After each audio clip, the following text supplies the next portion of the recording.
ముఖ్య గమనిక, SP sir యొక్క ఆదేశాల మేరకు ప్రతి రౌడీ షీటర్లను కూడా కౌన్సిలింగ్ చేస్తున్నాం. అలాగే 10:30 తర్వాత ఎవరైనా తిరిగితే మటుకు వాళ్ళని అదుపులో తీసుకొని విచారించడము, కఠినమైన చర్యలు తీసుకోవడం జరుగుతుంది. అలాగే ప్రజలు కూడా దయచేసి అనవసరంగా రాత్రి 10:30 తర్వాత అయితే ఎవరు రావద్దు. 10:30 తర్వాత అనుమానించాల్సి ఉంటుంది. కాబట్టి ఈ విషయంలో పోలీసు వారికి సహకరించవలసిందిగా కోరుతున్నాము.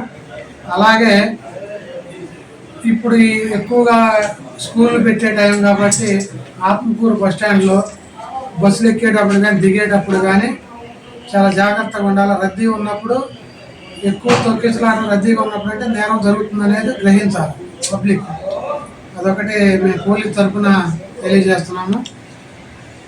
మూడోది, ఎవరైనా బహిరంగ ప్రదేశాల్లో తాగితే మటుకు పోలీసు వారు కఠిన చర్యలు తీసుకోవడం పడుతుంది.